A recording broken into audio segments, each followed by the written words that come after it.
दोस्तों ਤੁਹਾਡਾ ਸਵਾਗਤ ਹੈ ਮੇਰੇ YouTube ਚੈਨਲ ਇਨਕਲੂਸਿਵ ਐਜੂਕੇਸ਼ਨ 'ਚ। ਅੱਜ ਦੀ ਵੀਡੀਓ ਦਾ ਮੇਰਾ ਵਿਸ਼ਾ ਫਿਰ ਉਹੀ ਪਹਿਲੇ ਵਾਲਾ ਹੈ, ਟੈਂਸ ਇਨ ਇੰਗਲਿਸ਼ ਗ੍ਰਾਮਰ। ਅੱਜ ਮੈਂ ਇਸ ਦਾ ਤੀਜਾ ਹਿੱਸਾ ਤੁਹਾਨੂੰ ਪੇਸ਼ ਕਰਨ ਜਾ ਰਿਹਾ। ਇਸ ਦੇ ਪਹਿਲੇ ਦੋ ਪਾਰਟ ਦੀ ਵੀਡੀਓ ਜੇ ਹਜੇ ਤੱਕ ਤੁਸੀਂ ਨਹੀਂ ਵੇਖੀ ਤੇ ਇਸ ਦੇ ਡਿਸਕ੍ਰਿਪਸ਼ਨ 'ਚ ਉਹਨਾਂ ਦੋਨਾਂ ਵੀਡੀਓ ਦਾ ਮੈਂ ਲਿੰਕ ਦੇ ਰਿਹਾ, ਉਹਨੂੰ ਧਿਆਨ ਨਾਲ ਸੁਣ ਕੇ ਫਿਰ ਹੀ ਇਹ ਤੀਜਾ ਪਾਰਟ ਸੁਣੋ ਤਾਂ ਕਿ ਤੁਹਾਨੂੰ ਸਾਰੇ ਟੈਂਸਿਸ ਜਿਹੜੀਆਂ ਪ੍ਰੈਜੈਂਟ ਫਿਊਚਰ ਪਾਸਟ ਸਾਰੇ ਟੈਂਸਿਸ ਬਾਰੇ ਵਿਸਤਾਰਪੂਰਵਕ ਪਤਾ ਲੱਗ ਸਕੇ ਔਰ ਕਿੱਥੇ ਵਰਤੋਂ ਕਰਨੀ ਤੇ ਉਹਦੀ ਕਿਹੜੀ ਵਰਬ ਦੀ ਵਰਤੋਂ ਹੁੰਦੀ ਉਹ ਸਾਰਾ ਇਸ ਵੀਡੀਓ ਵਿੱਚ ਦੱਸਿਆ ਜਾਏਗਾ।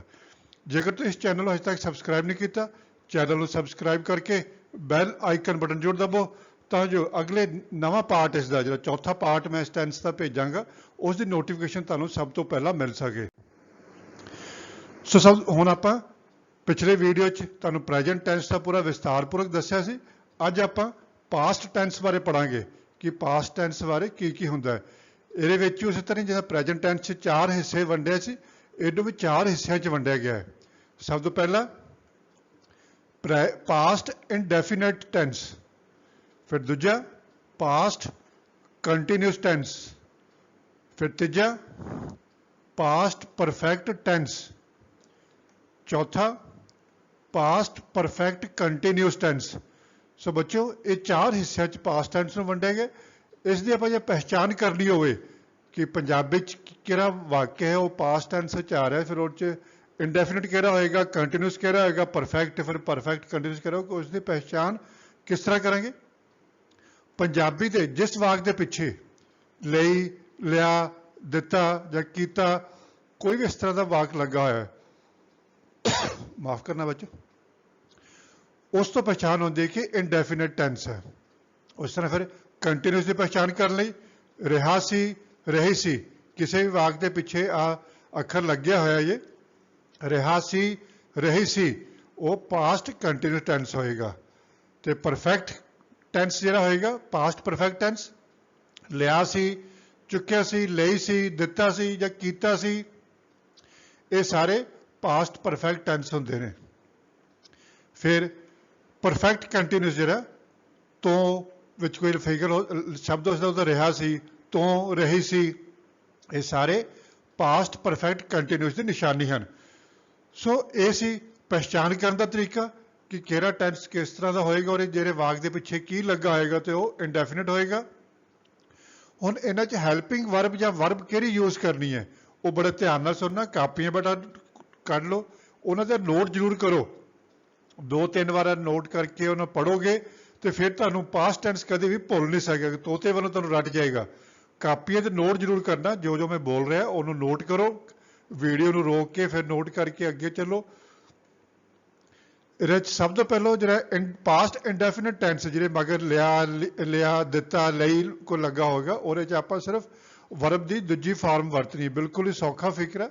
ਇਹਦੇ 'ਚ ਵਰਬ ਕੋਈ ਨਹੀਂ, ਦੂਜਾ ਹੈਲਪਿੰਗ ਵਰਬ ਕੋਈ ਨਹੀਂ ਲੱਗਣੀ ਇਹਦੇ 'ਚ। ਬੱਚੋ ਧਿਆਨ ਦੇਣ ਵਾਲੀ ਗੱਲ ਆ, ਪ੍ਰੈਜੈਂਟ ਟੈਂਸ ਵਿੱਚ, ਪਾਸਟ ਟੈਂਸ ਵਿੱਚ, ਫਿਊਚਰ ਟੈਂਸ ਜਿਹੜੇ ਇੰਡੈਫੀਨਿਟ ਟੈਂਸ ਨੇ ਤਿੰਨਾਂ, ਇਹਨਾਂ ਤਿੰਨਾਂ ਵਿੱਚ ਕੋਈ ਵੀ ਹੈਲਪਿੰਗ ਵਰਬ ਨਹੀਂ ਲੱਗਦੀ, ਸਿਰਫ ਤੇ ਸਿਰਫ ਵਰਬ ਦੀ ਦੂਜੀ ਫਾਰਮ ਹੀ ਵਰਤਣੀ ਹੈ। ਕੀ ਕਰਨਾ ਹੈ, ਹੈਲਪਿੰਗ ਵਰਬ ਨਹੀਂ ਵਰਤਣਾ, ਬਿਲਕੁਲ ਛੋਟਾ ਟੈਂਸ ਰੱਖਣਾ ਹੈ। ਨਹੀਂ ਕਿ ਤੁਸੀਂ ਲੰਬਾ ਸਾਰਾ ਕਰ ਦੋ ਕਿ ਮੇਰੇ ਦੋ ਅੱਖਰਾਂ ਦਾ ਹੀ ਬਣਿਆ। ਇਸ ਕਰਕੇ ਧਿਆਨ ਰੱਖਣਾ present, future, past tense indefinite ਜਿਹੜਾ ਹੋਏਗਾ ਉਹਨਾਂ 'ਚ ਹੈਲਪਿੰਗ ਵਰਬ ਨਹੀਂ ਵਰਤਣੀ, ਸਿਰਫ ਤੇ ਸਿਰਫ ਵਰਬ ਦੀ ਦੂਜੀ ਫਾਰਮ ਹੀ ਵਰਤਣੀ ਹੈ।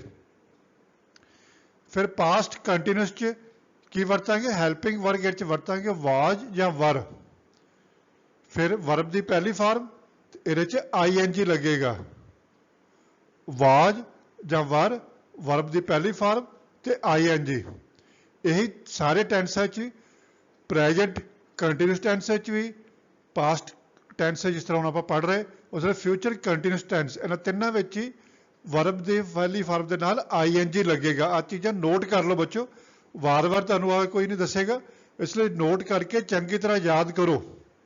ਵਰਬ ਦੀ ਪਹਿਲੀ ਫਾਰਮ ਦੇ ਨਾਲ ਕੰਟੀਨਿਊਸ ਜਿਹੜਾ ਟੈਂਸ ਹੋਏਗਾ ਉਹਦੇ ਨਾਲ ING ਲੱਗੇਗੀ। ਫਿਰ ਹੁਣ ਪਰਫੈਕਟ, ਪਾਸਟ ਪਰਫੈਕਟ ਟੈਂਸ ਦੇ ਵਿੱਚ ਕਿਹੜੀ ਵਰਬ ਲੱਗੇਗੀ, ਹੈਲਪਿੰਗ ਵਰਬ ਹੈਡ ਹੋਏਗਾ ਤੇ ਵਰਬ ਦੀ ਤੀਜੀ ਫਾਰਮ ਲੱਗੇਗੀ, ਹੈਲਪਿੰਗ ਵਰਬ ਹੈਡ ਤੇ ਵਰਬ ਦੀ ਤੀਜੀ ਫਾਰਮ ਪਾਸਟ ਪਰਫੈਕਟ ਟੈਂਸ ਦੇ ਵਿੱਚ। हुण बच्चों जिस तरह तुहानूं दस्सिया कि परफेक्ट कंटीन्यूस दो टेंसेस का जोड़ आ, कंटीन्यूस टेंस का भी ते परफेक्ट टेंस का भी। इस करके इहनूं दो जिहड़े इकट्ठे यूज करांगे। हैड जिहड़ा आपां परफेक्ट जिहड़ा जिस तरह परफेक्ट कंटीन्यूस परफेक्ट दे नाल हैड हैल्पिंग वर्ब इहदे नाल हैड दे नाल बीन लगेगा। ते कंटीन्यूस जिहड़ा उस तरह कंटीन्यूस उपां चुकांगे वर्ब की पहली फॉर्म ते ING ते जिस तरह समा उहदे मुताबिक सिंस ते जां फॉर प्रेजेंट वाले टेंस तुहानूं पूरा विस्तारपूर्वक दस्सिया सिंस कित्थे लगना ते फॉर कित्थे लगना। जिथे फिक्स टाइम दिता उत्थे सिंस लगेगा, जिथे कोई फिक्स टाइम नहीं किया मतलब 2 महीनों दो 4 महीनों दो 2 घंटे दो उहदे नाल सारे नाल फॉर लगेगा। ध्यान रखना वार वार तुहानूं दस रहा जिथे भी परफेक्ट कंटीन्यूस टेंस यूज करना सिंस की वरतों करनी है फिक्स टाइम में। जिथे पार्टिकल दिता जिदा मेरा जन्मदिन आ 1971 च तो आप 1971 के नाल सिंस लावांगे। पर जे मैं कहवांगे मेरा जन्मदिन 40-50 साल पहला सी तो फिर आप फॉर दी यूज करांगे। सो ये स्ट्रक्चर जो पास्ट टेंस आप लिखना चाहे इंडेफिनिट हो या कंटीन्यूस या परफेक्ट कोई भी लिखना और टेंस की बनतर किद्दां दी होएगी। पास्ट टेंस से सब तो पहले सबजैक्ट वरतांगे, सबजैक्ट कोई भी हो सकता आई वी कोई नाम हो सकता कुछ भी किस। उस तो बाद हैल्पिंग वर्ब इट्स दसा इंडेफिनिट दे नाल कोई हैल्पिंग वर्ब नहीं लगेगा सिर्फ वर्ब लगेगा। हैल्पिंग वर्ब प्लस वर्ब जिस तरह इंडेफिनिट वर्ब की सैकेंड फॉर्म, कंटीन्यूस वर्ब की पहली फॉर्म दे नाल ING, परफेक्ट च वर्ब की थर्ड फॉर्म तो प्रेजेंट कंटीन्यूस दे विच वर्ब की पहली फॉर्म दे नाल ING तो समय के मुताबिक सिंस या फॉर लगेगा। उस तो बाद ऑब्जेक्ट की वरतों करनी है। हुण आपां कल्ले कल्ले टेंस के चारों जिहड़े टेंस दस्से सी उन्हां चारों के विस्तारपूर्वक पढ़ांगे। पास्ट इंडेफिनिट टेंस च की हुंदा है। पास्ट इंडेफिनिट टेंस की पहचान जिहड़ी करांगे दा सी, लिया सी, लई जां दी कोई भी वाक के मगर आ चीज़ की वरतों होंदी तो उस अपन पहचान आएगी है पास्ट इंडेफिनिट टेंस। इसका स्ट्रक्चर की होएगा वाक का सब पहले सबजैक्ट ये फिर तुहानूं दोहरा रहा है कि हैल्पिंग वर्ब नहीं लगेगा सिर्फ वर्ब की दूजी फॉर्म यूज करनी है। उस तो बाद ऑब्जेक्ट जो दिता है तो ऑब्जेक्ट लग जाएगा नहीं तो ऑब्जेक्ट भी लाने की लोड़ नहीं है। कुछ सेंटेंस आप कुछ वाक पढ़ांगे पंजाबी और इंग्लिश का फिर अनुवाद करांगे तुहानूं जिहड़े समझ लग सके पास्ट इंडेफिनिट टेंस की वरतों किद्दां करनी है। जिस तरह वो जांदा सी दा सी जो तो दस्सिया उसे पास्ट इंडेफिनिट की पहचान आ इहदे जांदा सी लग गया। इहनूं इंग्लिश किद्दां लिखांगे पंजाबी वो जांदा सी आपां कहांगे ही वेंट क्योंकि ये होर कुछ नहीं सर करना। ही सबजैक्ट हो गया, वर्ब की दूजी गो की सैकेंड फॉर्म वेंट होंदी है तो आप वेंट आ गया। ऑब्जेक्ट इहदे कुछ दिता नहीं कित्थे जा रहा से कुछ नहीं दस्सिया तो इत्थे ऑब्जेक्ट तार के वरतों करने की लोड़ नहीं है। फिर तुसीं खेडिया जैसे किसी को पूछते कि उत्थे मैच हो रहा तुसीं खेडिया तो आप की बोलांगे इंग्लिश की वरतांगे यू प्लेड तुसीं खेडिया। फिर तुसीं देखिया कि जो उदों डिग्गी सी कोई चीज़ उदों तुसीं डिगदी चीज़ देखी सी आप की बोलांगे इंग्लिश इनू यू वाच्ड। हुण इह ध्यान नाल देखो सबजैक्ट की आ ही ते यू, वर्ब की गो की जगह वेंट लग गया, प्ले की वर्ब की सैकेंड फॉर्म प्लेड हो गया, वाच की सैकेंड वर्ब की फॉर्म की सैकेंड वाच्ड। ठीक इस तरह प्लेड जी है सैकेंड फॉर्म भी होंगी है थर्ड फॉर्म भी होती है। वाच्ड जी है वर्ब की सैकेंड फॉर्म भी है थर्ड फॉर्म भी है। सो अगला जरा पास्ट कंटीन्यूस टेंस इसकी पहचान होगा रहा सी, रही सी, रह सी। इस सबजैक्ट की बनतर किद्दां होएगी सबजैक्ट प्लस वाज या वर फिर वर्ब की पहली फॉर्म जो तुहानूं दस्सिया कंटीन्यूस च ING लगना हुंदा। वाक जिहड़ा ओ जा रहा सी ही वॉज गोइंग पिछे गो दे नाल ING लग गया वर्ब की पहली फॉर्म ING हैल्पिंग वर्ग आप इत्थे वाज वरत लिया। मैं खेड रहा सी की आएगा आई वॉज प्लेइंग प्ले की वर्ब के फॉर्म नाल ING लग गया आई सी और करके वाज लगेगा नाल। फिर तुसीं देख रहे सी की बनूगा इंग्लिश जरा फिगर यू आर वाचिंग इत्थे ध्यान दो सबजैक्ट यू आ इत्थे हैल्पिंग वर्ब करी वरती आप वर उस तरह वर्ब की पहली फॉर्म जी वाच और नाल ING लग गया। ठीक है ਜੇ ਕੰਟੀਨਿਊਸ ਦੇ ਨਾਲ ਆਈਐਨਜੀ ਬਹੁਤ ਜ਼ਰੂਰੀ ਲਾਉਣਾ, ਕੋਈ ਵੀ ਕੰਟੀਨਿਊਸ ਟੈਂਸ ਆਈਐਨਜੀ ਨਾਲ ਹੀ ਪਤਾ ਲੱਗਦਾ ਹੈ। ਫਿਰ ਹੁਣ ਅੱਗੇ ਪਾਸਟ ਪਰਫੈਕਟ,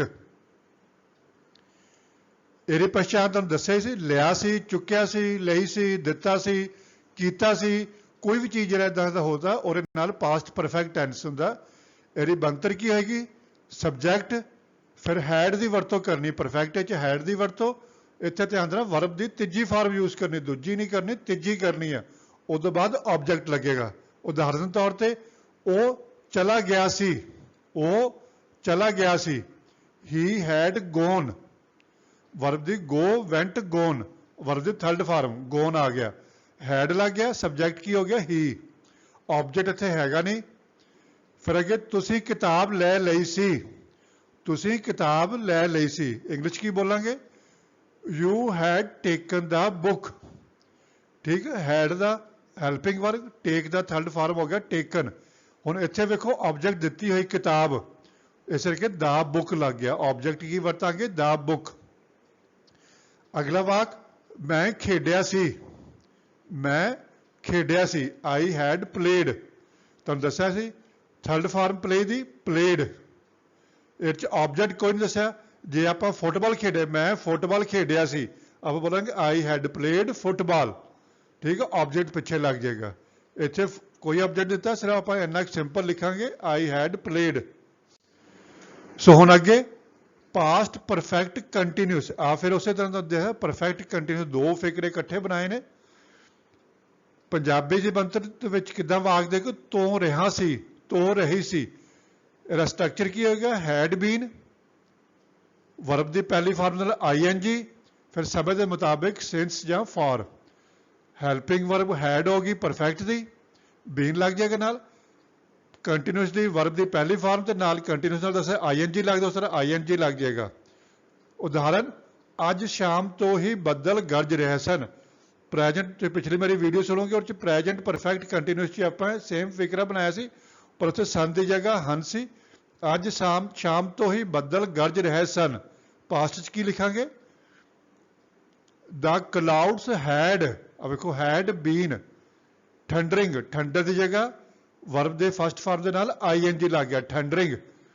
ਹੁਣ ਸ਼ਾਮ ਤੋਂ ਸੀ, ਫਿਕਸ ਟਾਈਮ ਦਿੱਤਾ, ਇਸ ਕਰਕੇ ਸਿੰਸ ਦਿਸ ਈਵਨਿੰਗ, ਅੱਜ ਦਿੱਤਾ, ਅੱਜ ਸ਼ਾਮ ਤੋਂ, ਫਿਕਸ ਟਾਈਮ ਸੀ, ਸ਼ਾਮ ਦਾ ਮਤਲਬ ਸ਼ਾਮ ਹੀ ਹੋਏਗੀ, ਸਵੇਰ ਨੂੰ ਸ਼ਾਮ ਨਹੀਂ ਹੁੰਦੀ, ਫਿਕਸ ਟਾਈਮ ਦਿੱਤਾ, ਸਿੰਸ ਦਿਸ ਈਵਨਿੰਗ। ਸੋ ਇਸ ਕਰਕੇ ਇੱਥੇ ਸਿੰਸ ਦੀ ਵਰਤੋਂ ਹੋਏਗੀ।